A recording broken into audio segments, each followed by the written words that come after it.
যে মানুষগুলো কমেন্ট করছে 16 তারিখে, যখন দেশে এরকম যুদ্ধ, যখন একটা মানুষের সামনে এসে কথা বলতে পারে না, যখন পুলিশের গুলির মুখে আমি একমাত্র কথা বলতেছিলাম, এবং তখন আমাকে সবাই কুইন কুইন বলছিল, এখন তারাই আমাকে স্ল্যাট শেমিং করছে। এটা নিয়ে আমার কোনো প্রবলেম নেই, সবটা আপনাদের উপর। আমাকে কুইন বলাটাও আপনাদের উপর ছিল, আমাকে স্ল্যাট শেমিং করাটাও আপনাদেরই উপর। এটা যদি আপনাদের মনে হয় যে আপনাদের অ্যাঙ্গার, আপনাদের আপনাদের আমার উপরে ক্ষোভ মিটতেছে, আপনারা এটা করেন। আমি আমার কাছ থেকে ক্ষমা প্রার্থনা করছি, পসিবল হলে আমাকে মাফ করবেন।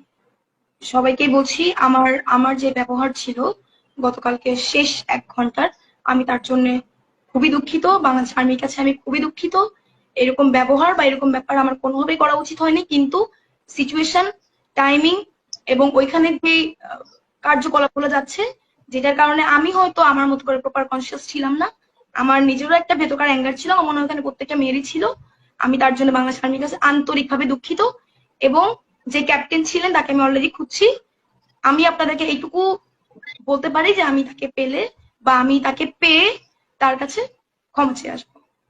এবং আরেকটা ব্যাপার আমি আবারও বলি কি, দেখেন আমি কাজ করছি, আমি কাজ করব এবং আমার ইচ্ছা আছে কাজ করার। আমার কি পোশাক, আমার মনে হয় আপনারা যদি আমাকে দেখেন, আমার কি পোশাক, আমার কি লাইফস্টাইল, এটা না দেখে আপনারা প্লিজ আমার কাজগুলোকে একটু দেখবেন বা চেষ্টা করবেন আমার কাজগুলোকে নিয়ে আমাকে ক্রিটিসাইজ করার। কারণ এইটা হলে এটা আমার জন্য ভালো। আপনারা সবাই মিলে যখন আমার কাজকে নিয়ে আলোচনা